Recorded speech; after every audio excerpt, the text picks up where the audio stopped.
The first thing we're gonna start with, see here, is 1099 independent contractors versus the W-2 employee.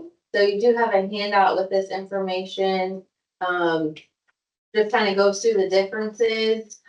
So we'll talk a little bit about these, and feel free to just stop me at any point if you have questions. I want to make this interactive because sometimes it's not the most exciting subject. So a 1099 independent contractor is someone that, I want to say works, but, helped out occasionally for another business. So they're not on the payroll. So they kind of come and go as they please, set their own schedule, that kind of thing. Whereas a W-2 employee, obviously you report at a certain time, they put you on payroll, you have payroll taxes and whatnot. So one of the questions is, are employee taxes automatically withheld and sent into the government? So for 1099 contractor, the answer is no. It is their responsibility to set that money aside themselves, and then they have to pay that tax in when they file their personal tax return. Either they pay it in at the end, or most commonly they have quarterly estimates that they send into the government. W-2 employees, if you've ever had a paycheck, they automatically withhold the taxes from you. You don't really have a choice. They send it into the government for you. The types of tax there's income tax, and then there's self-employment tax, which is really just Medicare and Social Security. So again, on a W-2 employee payroll check, they withhold Social Security and Medicare. What you may or may not know is that the employer is matching that and sending that into the IRS as well. So when you work for yourself, or you are a 1099 independent contractor, you are the employee and the employer. So you're responsible for both of those. So that's 15.3%, right off the bat that you have to set aside to pay in. So again, it's very tricky. If you're the 1099 independent contractor, you want to set aside that money so you're not surprised with a big tax bill at the end. The second question, on top of that, do you pay any other tax? And we kind of went into that. There's the self-employment tax, and then there's income tax. They're different. So like I said, self-employment is the Social Security and Medicare. Income tax is the actual tax that is assessed on the amount of income that you make. So there are tax brackets. They're different for single and married. And so there's brackets in there. Never seen, sometimes there is 0%, but it goes all the way up to 37%. Common household hangs around 22% rate. So it can add up very quickly if you think about it. You've got 15.3 in the Social Security and Medicare, and then you've got the income tax. You can see very quickly if you own your own business or you're a 1099 contractor. Rule of thumb is probably 30 to 35% is what you need to set aside for taxes. When you are, and to back up a little bit, also on your W-2, they withhold federal and Virginia or state income tax from your payroll. And so they're just prepaying that in for you as you go. Your employer, you fill out employment forms, and how you fill those out determines how much they withhold. It's not their choice, it's a big formula and table. So I get those questions all the time. Like, who picks these amounts? And it's the table. And if you didn't fill out the form correctly, then it didn't work from the table. Can you deduct any expenses related to being a 1099 contractor or W-2? So for a 1099 contractor, yes, you can deduct any business expenses against that type of income. So you would want to keep track of mileage, and auto expenses, supplies, dues and subscription. If you happen to pay anyone to help you, telephone, cell phone, internet, you name it, anything that is can be deemed related to running the business as a contractor. a regular W-2 employee, there are no expenses you can deduct. There used to be, but that got wiped away probably in 2018. Doubtful it will come back. So nothing there. So as far as the 1099 contractor, if you're working from your home and have to go somewhere to work or to perform your duties, that mileage would count. So like a regular W-2 employee, to and from commuting to work, that's out. You have to be the 99 contractor to be able to track the mileage. So 1099 contractors can track mileage for commuting to work. To and from like client jobs. Oh, so not the actual. Not for you. location. Yeah, yours wouldn't count, No, I know. But but if I went to visit a client. if you went to visit a client, if you, depending on what line of business it is, if you're going to a conference, you're doing a supply run, you're going to the bank, you're going to visit your accountant, your attorney, all those types of mileage would count. So when you said that the W-2 employees, it's very doubtful they'll ever get like any type of benefits back when it comes to tax write-offs. Correct. Why do you say it's doubtful? It was Think about like already, the line cook or, like my wife, she works out in the field, so she has to get certain type of shoes that are waterproof. Yep, so her all feet that are- was, discontinued. She can't write any of those, so you don't think they'll ever revert back? No, it was already severely limited as to what you could even do at that point. You had to use itemized deductions and then it was a percentage of income, so it was already limited. Yeah, But again, it was written off in 2018, so I just don't think they're gonna yeah. bring that back at I all. mean, some fancy restaurants, you have to buy the work material from the restaurant. Correct. Certain things, yeah. Being able to write that off, that's crazy. Yeah, so it's a give and take. You can write those deductions off against being a 1099 contractor, but then you also have to pay the employer portion of the Social Security and Medicare. So you might get back to where you were Yeah, as a W-2 employee. As far as actually reporting it, 1099s, whoever you're working for will send you the 1099. And then you have to report that income on Schedule C on your personal taxes. It's just a schedule within your tax return. It's not a separate filing. Whereas in a W-2 is not a special form. Again, they just will issue you the W-2 and then you report it on page 1 of your 1040 just like normal. And that Schedule C does have all the list of expenses. They give you the general categories and then there's always other. So if you want to then get creative and create your own categories, you can add them there. And I contribute to a retirement plan. So in both instances, yes. Obviously, if you're a W-2 employee, you can only do what your employer is offering. So they can have different types of plans and whatnot. As if you're a 1099 contractor, you have some choices. Usually the best one is a SEP, it's a self-employed retirement plan.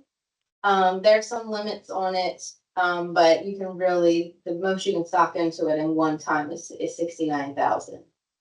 So if you make a lot of money, you can contribute up to that amount. So that's a nice benefit. And let's see, for medical insurance premiums, again, your employer, it's if they offer it, then they subtract it off of your wage, so it's not taxable to you.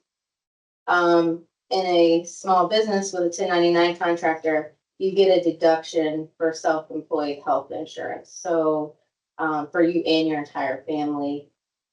So it's only the premiums and it's a very nice deduction. It's as if it was a regular deduction. It's not limited in any matter. So good to track that. And even if you do get it in the marketplace, that type of insurance is still deductible. The only type that is not is if you participate in those, help me out, Steven, is it like a Good Samaritan, or it's called something, religious related, where they participate. So it's like a group plan with like an organization type of. Yeah, it's called something, it's religious based, Yeah, where everyone contributes to the health insurance pot, and then when someone has a need, it gets dispersed out. That is not considered health insurance. kind of creating your own insurance. Yeah, so that is deemed not recognized by the, Because all insurance essentially is like, everybody contributes your monthly dues and they put it in a pot and whoever needs it for claims or like Yeah. this takes the money out. It's kind of like. Is it Essentially, like an additional to insurance? Or does the no, pot cover? it's not, it's very religious and church based. yeah, It's not formalized plan, that's why it's not recognized as a plan by the IRS. yeah, it's more of like. I don't know why. There's a name for it, I just. I was thinking blanking. Obamacare, but it's not that. No. So it's like a giant Mormon church. Also, they contribute to that. They, yeah, but And it's then not, it's because they're they part have of their own little, since you're all part of the church, you all are contributing to this pot on a monthly basis, and if somebody gets sick. they And take they're the able funds out of the pot.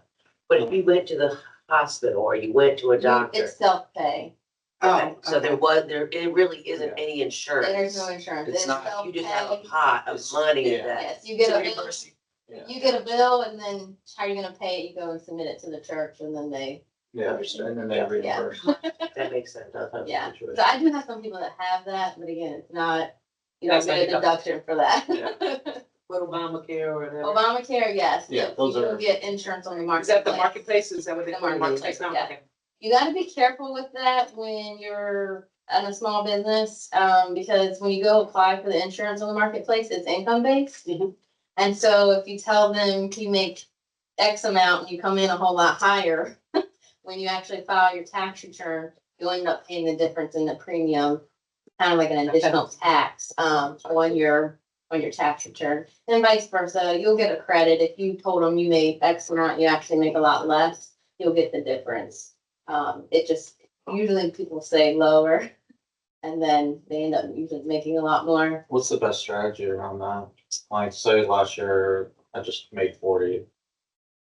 Net, and then.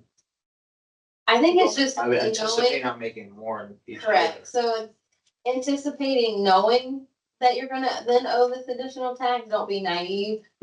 Like, you don't necessarily go back and change your policy Oh. and increase your premiums, but then know during tax time, you You're might gonna, It's have not a the. $1,000 hit that, so does the next year policy adjust the Correct. new taxes that are I applied? think when that you year? go back and Or do apply. they continuously just stay at the 40 and Yes. you automatically adjust it? I So, think you have to report your income, now whether they try to verify it or not, Oh. to give you the insurance, like an auditing. Yeah. so. I would stick to what you know, no one wants a surprise tax bill, so. Just overestimate. So there's more information about that, the differences between that 1099s and W-2s. The next thing I wanna talk about is the BOI reporting requirement. So that is, brand new for this year, for 2024, has nothing to do with taxes or the IRS. It is a federal mandate from the government. What it is there's a thing called FinCEN, so Financial Crimes Enforcement Network, and BOI stands for Beneficial Owner Information. The purpose is the US is just trying to figure out who owns what business and trying to see if there's money laundering and, like I said, people don't commit financial crimes in their own names. They usually make up corporations and LLCs to hide their crimes. So this is now telling the government who owns these companies, and it's just Big Brother watching over you. But it is required.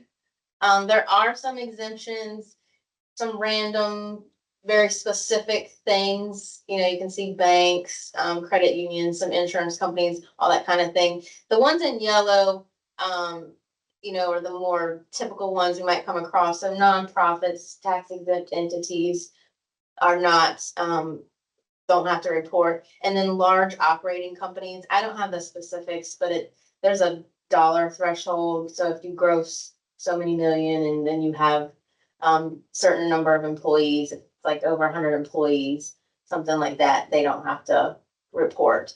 And then if you have an LLC or something that's been inactive, you don't have to report either. So is this a form that you submit with your taxes? Nope. So again, it's not anything with taxes. It's yeah. So it's online. What's the website that you go to? If you search FinCEN BOI, you'll have to really look, because I did it yesterday. You gotta scroll down because there's a lot of scams. It's not the first one that pops up. So if you get far enough and they're trying to charge you, you're at the wrong place. There is no fee to file this. Is it FinCEN.gov? Yes, I think that's it. FINCEN. I believe it's. Thank you. So we don't have to worry about answering this for the state then? Correct, so, I believe it's this one. Oh. Cause there's not a lot of. Yeah, if you're- yeah. It's not real. Well, besides asking, they ask. for If time, but- your business is registered with the state, and so if you pay an annual registration fee to keep your name active with your LLC, it's usually like $100 annual fee, something like that, then you need to fill this out, because you are registered with the states, and now you need to register with the federal government. They're gonna somehow match and pair it up. Not sure how it's all gonna work, that's the theory. And what happens if you don't file these? So I'll get to that next. Okay. Big old tax bill. Yes, it is. That's I don't okay, think it's a tax bill. So right now, it's basically any individuals or owners that have direct or indirect ownership greater than 20% in the business, 25% in the business. So, you know, it could be more than one person. If you've got 2 or 3 people in your business that own it, their names get listed as owners. So here's the due dates. If you formed on or after January 1st of 2024, you had 90 days. If you were formed on or after January 1st in 2025, you only have 30 days to file this. And if you have been in existence since the beginning of time, before 2024, you have until the end of this year to file. It's a one-time filing unless you change owners or change addresses, then you have to update the filing. And you have 30 days from that to update that. So here's the kicker, is the penalties. So right now it's $591 per day that the violation continues. Well, And if you're then- laundering money and not filing, then that's reasonable. So there's also potential criminal penalties. You can have $10,000 fine and you can actually be sentenced to jail for 2 years. Wow. So I'll tell you the next thing. They get you for this. There's been great debate about this. First off, how are they gonna enforce this? It's interesting. Just last night, And some people don't know what they don't know. correct. So I've heard people say, I've seen Like, television commercials, it's been on the radio. Yes. I've never gotten a letter for this. I've never. Yeah. gotten- The So- next person sent it to me, she said, get it done. Yeah, you so told me. YHB has just sent out information. We had a webinar, because we have a tax attorney on staff. Just trying to inform people. I, as a CPA, cannot, fill it out for you. It's considered a practice of law. Most of the attorneys don't want anything to do with it. So some of our clients are filing them on their own. If not, out of convenience, our tax attorney is handling, some of these filings. So we're projected to file about 2,000 on these for the end of the year. But Is that your office? our office alone, Oh. or, well, the firm. So we've got 10 offices. But just last night, there was a decision from the Texas District Court who issued a nationwide preliminary injunction on these filings. So of course, you've got to wait for the government to respond, maybe sometime today. So right now, what we're doing, we're still collecting information, but we're gonna pause on actually filing anymore. But from our end, but you can still go online and file. When I hear it's not that hard, you do have to, upload your driver's license or passport, and answer some questions and whatnot, so you can wait to see what they say, or just go ahead and file it and be done with it.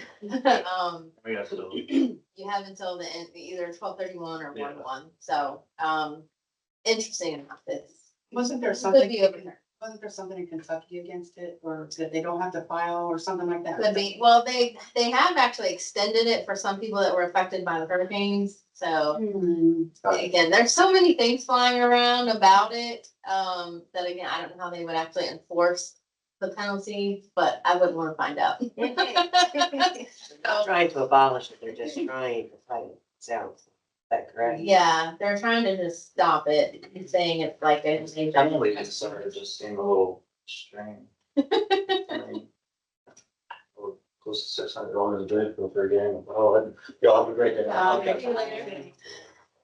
So, just wanted to put that out there, if you need assistance, we can help, but, you should definitely be aware of it and take a look at it for the end of the year. So here are just some tax savings ideas and strategies. You could contribute to a tax advantaged account. So what I mean by that is retirement accounts. And this you could do 401ks, simple IRAs, SEPs, or traditional IRAs. So most of the time, if you're just a W-2 employee, your employer will have a plan. And then depending on what type of plan, you can contribute as an employee a certain amount. And then, the employer usually does some kind of match, profit sharing, something like that. When you're the employee and the employer, you have some obviously wiggle room and can control things and really get a good tax deduction for yourself.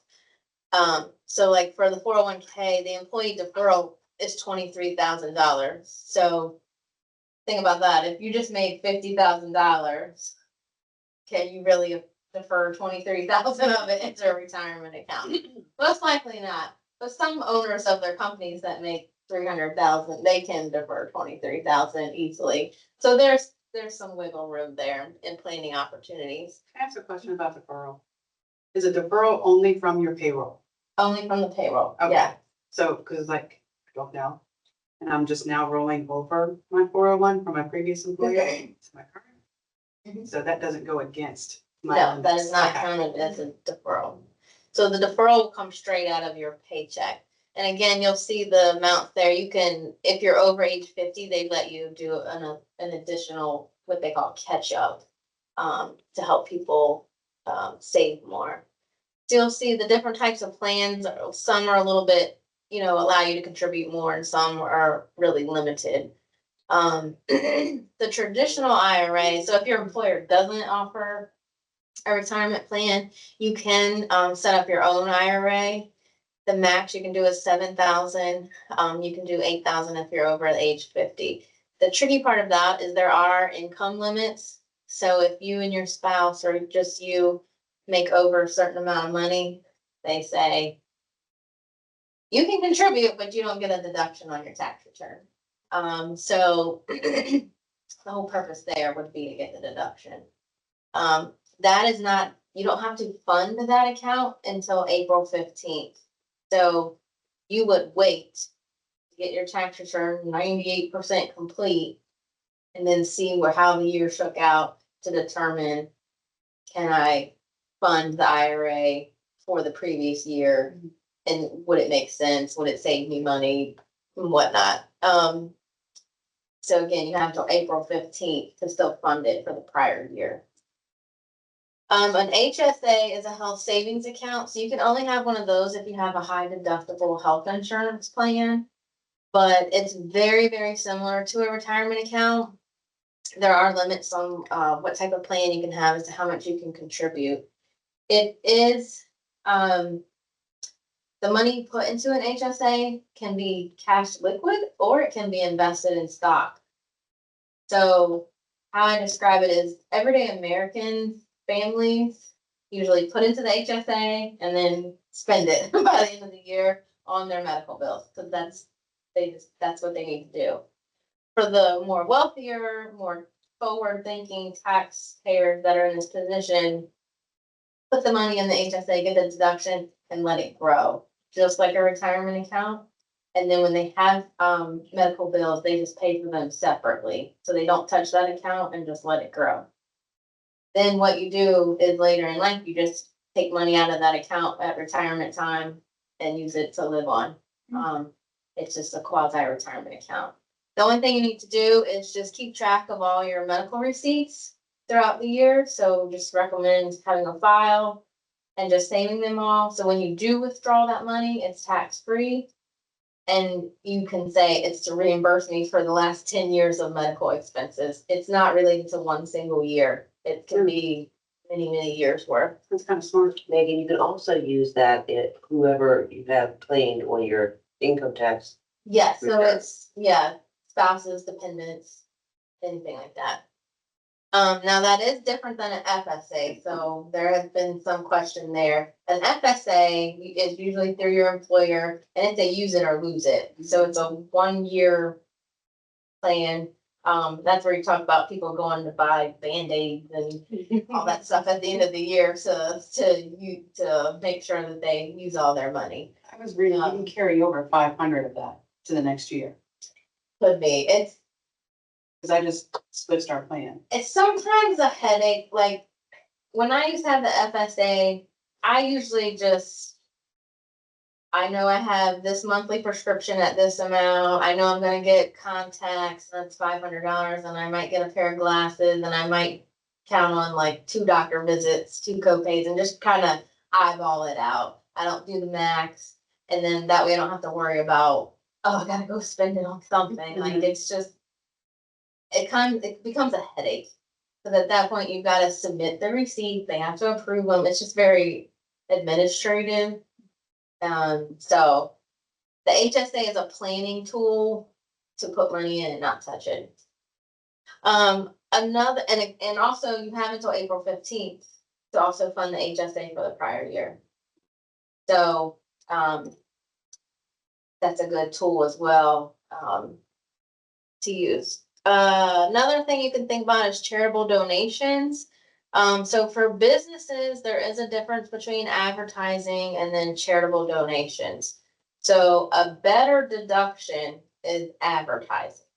So yes, it can be a charitable organization and they're having an event, a golf tournament, an auction, some kind of banquet, gala, and you wanna sponsor that, and they're gonna put your business name in the program or on the banner or on the Little League baseball shirts, things like that, that can be written off as advertising and marketing. That is a better deduction than a charitable donation, because charitable donations are limited. Or can be limited. So it goes back to on your personal taxes, if you use the standard deduction or the itemized deduction. When they changed the law back in 2018, they increased the standard deduction. And so basically, not many people are itemizing anymore. So if you do give charity, you're probably not getting a deduction for it. To get the deduction for your charitable donation, you're talking, you gotta have 10,000 in taxes. You probably gotta have 10 to 15,000 in mortgage, interest. And then you probably need like at least $5,000 in charity. The average American family is not giving 5,000 in charitable donations. So it's kind of got lost in there. But a small business, you can still give back to certain things that you want to give back to. But if they put your name on their, website or on the banner or the whatever, you'll get that deduction, whereas the other way, it's just kind of lost. Some people have kind of gotten around it, which has kind of hurt some of the organizations, specifically churches. some people will give, so if they normally give 3,000 to the church, one year they might get 6,000 and then next year they get nothing. So they doubled up to get the deduction one year and then not, just to try to take advantage of it, but it's just not, as an individual, some people just aren't getting that deduction anymore. So business has opportunity to kind of slide it in. So if I'm filing taxes and, we take the standard deduction on our personal taxes, but yet we've given, to charities, can I, as a individual LLC, can I, add up those donations that I've given and put them on my schedule, have us go on my, So, interesting question. So a Schedule C, back to the independent contractor thing. All of those charitable donations go on to the itemized Schedule A. And so if you're not personally able to do them, they cannot be listed on your Schedule C. On a business return, so an S corporation or a partnership or a C corporation, those, you can do the advertising and the charitable donations. But again, if your business contributes to the church and it flows through, it'll still end up on your itemized deductions and can get lost and you wouldn't use it again. So the businesses should really try to get it as a advertising okay. sponsorship, something like that. Some things are just not always able to do that, and it is what it is. If you wanna give to whoever you wanna give to, and not get the deduction, then, still do that. But yes, the charitable donations cannot go on a Schedule C business. Okay. Now there is something else called a QCD, which is a qualified charitable distribution. So these are usually for the older taxpayers who again are stuck with the standard deduction, can't do itemized. And then they're required to take this retirement distribution. So when you reach a certain age, they're what they call an RMD, required minimum distribution, and they make you take money from your retirement account. What you can do is choose to donate that to charity. And then what they will do is they will lower that and it won't be taxable. So you're essentially getting your charity donation. But that you have to talk to your retirement company when you tell them you want to withdraw from that. They can, and they send the money directly to the charity for you. So that's a good technique. Some other ideas, so for businesses, equipment purchases are really good, at year end. So I only recommend, that you buy equipment if you need it and it's going to increase, or if it's going to make your life better. So if it's going to increase your sales, it would be a good investment. If it's somehow going to, make something more convenient or less of a headache for you, or make you more efficient at your job, then it's worth it. But if you're just buying it to spend money to get a deduction, that's just not. You get a new laptop because mine's broken. Correct. But, and you do this because there's a code section called 179 where you can write it off 100% in the year that you purchased it. And even if you don't do that, there's also bonus depreciation. It used to be 100%, it went down to 80. This year it's down to 60%, which is still a good deal. So you can still write off 60% of the cost of that asset as an expense. The only kicker about it is that asset has to be placed in service by 12/31 or by the end of the year.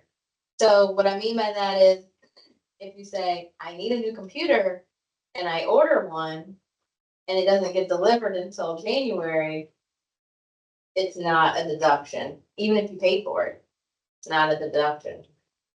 So it works both ways. So especially during COVID, a lot of companies were ordering equipment and they were like 6 months back ordered. Couldn't get the deduction. In the same token, this is why you see a lot of people, a lot of contractors and things like that, they go out the last week of the year and go buy work vehicles. Because as soon as you drive off the lot with the truck or the van, you get the deduction 100%, even if you financed it, you haven't even made the first payment on it. So if you went and bought a $60,000 delivery van on December 30th, you get a $60,000 deduction, even though you financed it and don't make your first payment until January, February. So that's a good idea. Something to work with there if you're, you know, and again, I wouldn't go buy the van unless I needed it. If I knew I was gonna buy one in February, I might say, okay, let's just go do it in December. Or, oh, if I add a new van, I could service X amount more people, like it makes sense, but don't just go buy something to buy something. There's also something called the Virginia Pass-Through Entity Tax, so PTET for businesses. So again, that's for S corporations or S corporations or partnerships. It started in 2022 and is going to sunset in 2025. What that was, again, it all circles back to that standard deduction and itemized when they increased the standard deduction. What they did is they capped the state and local taxes on your itemized to $10,000. So wealthier individuals spend more than $10,000 in state taxes. And so it was capping it and everyone was losing that deduction. And the state said, I got you covered. We're gonna make this law. You can pay your Virginia tax and then you can get a deduction for it on your federal return for it. So it's kind of a backdoor. So the thought behind it is, as an individual, you were gonna have to pay your business tax, you were gonna have to pay your tax anyways, so you might as well let your business pay it on your behalf, and then you can write it off. So it's a very cool concept. It's been kind of a game changer in these last few years. So we'll see if it gets extended, but how that works is your business pays state estimated tax payments, and they have to be made during the year. So the last one is due by December 15th. So that's kind of interesting if that applies. We can talk offline about that. And then you should always just consider converting to an S corporation to save on self-employment tax. So you kind of danced around it a little bit, saying a Schedule C. We talked about when you're a Schedule C, you have to pay Social Security and Medicare ×2 because you're the employee and the employer. If depending on how much money that is, you can convert to an S corporation and get on payroll, and you can limit that. So it's a good thing to look at. Again, you wouldn't do it if you were only making $20,000. It doesn't quite make sense, the headache and hoops you'd have to jump through, because to convert to an S corporation, it would be a separate tax return and you would have payroll returns to file.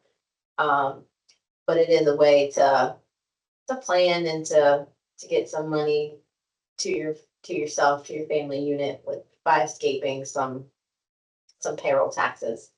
It's a little bit of a gray area when you're paying yourself. The IRS has only said it has to be reasonable compensation, and that's their definition. So how do you define reasonable? What the rule of thumb is, just what would you pay someone to do? If you had to bring someone in to do your job, what would you pay them?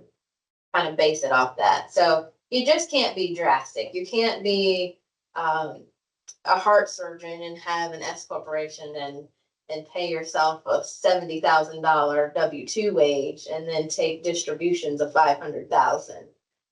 That's kind of a little bit of extreme. The IRS would definitely call you out on that. It needs to be a little bit balanced. If you had your own business and had 3 other doctors working with you or for you, they're making money for you, you can take your distributions, because you're only one doctor. Your salary could be $450,000, and then you could still take 100,000 in distributions, because those other doctors are working for you, making you money that would defend your distribution. And, you know, your W-2 can be your W-2. So, like I said, it's very gray. You can set your own pay, but you kind of manipulate the self-employment taxes there. That's all I have. But if anyone has any random questions, we can go over those. There's so much to talk about and know and go over with taxes, but I'm more than happy to answer any questions. So I got here late, but are you based here in Culpeper? Yes, so, yeah, my firm, has been in Culpeper probably 35, 40 years, something like that. This is my 17th tax season, all at YHP.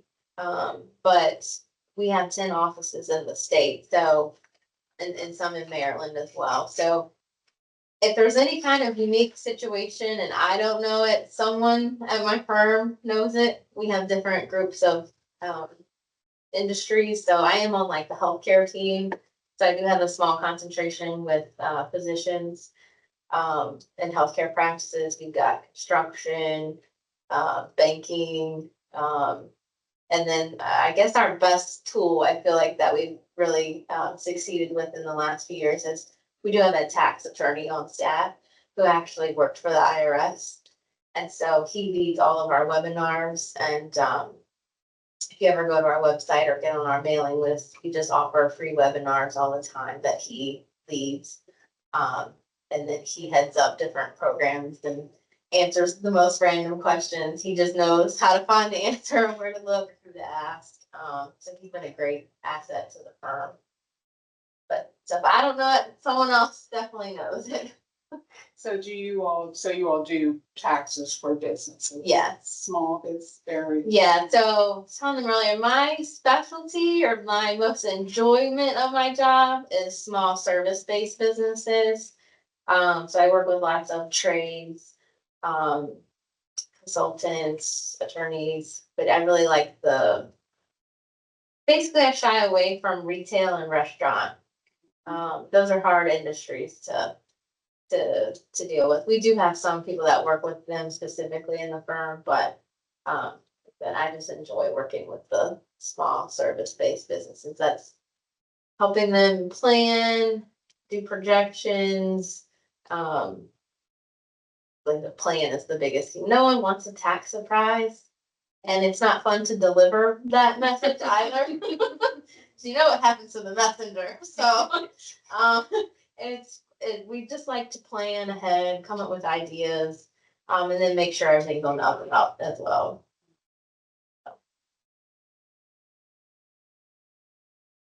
Hopefully this was helpful. Informative. A lot of information.